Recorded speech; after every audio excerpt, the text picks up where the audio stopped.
The next solar section is our financial analysis.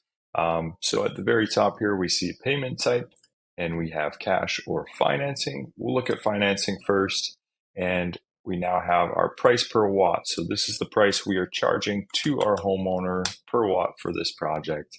I can enter a value here, and then I can choose to show this value in the report if I'd like as well. I'll then select my financing plan. In this case, we'll use GoodLeap for 25 years. And now I can see that this system has generated all of my financial analysis for this project. So whether it's from year one, electricity bill versus solar payment and monthly bill in 20 years, and then after 25 years. And here's my total energy, my total savings over 25 years if I switch to solar. My system cost, here's the total system cost, my rebates and incentives, bringing in that ITC credit and any other rebates or incentives we included. So here's my net system cost. And then because we're financing, here's the loan principal, interest rate, loan term, and my monthly payment. So now if we look at this page, if we're trying to sell a solar project through financing, it's actually breaking it into 2 pages to help explain the information. So right off the bat, I can see side by side, my electricity is $160 a month currently, and by switching to solar, I'm dropping my payment down to this $77 for my solar payment, and then my utility company happens to have a fixed rate minimum of $30. So we're already saving money off day one, and then in 20 years, based on an annual escalation rate of 4%, we input in 20 years, my payments are going to be quite high. My solar payment will stay consistent.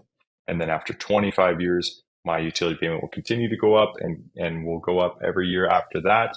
Whereas my solar payment completely zeroes out and I only have a minimum utility payment, whether, for my net metering with my utility company. Here's a graph showing predictable payments. So your solar payments are flat and predictable and consistent, and then they drop off when you pay your system off, whereas your electricity bills are only going to rise as the years go on. And then here we go, switch to solar and save $41,000 on electricity over the next 25 years. The second page has my system cost, so my total system cost, rebates and incentives, and then the net system cost. So I can see right here, hey, the government is covering 36% of my system. Here's the financing option, the loan principal, term, interest rate, GoodLeap logo, and then here's a nice little cherry on top. Here's additional home value based on an average home value in the US and an increase in 4% of the average home. Now let's take a look at cash. So if I select cash, the numbers are going to automatically adjust accordingly. Now I'm saving much more because I'm paying more upfront. Here's my solar investment from day one. And then I can see here now, instead of financing, I have cash and a payback period, in this case of 8 years.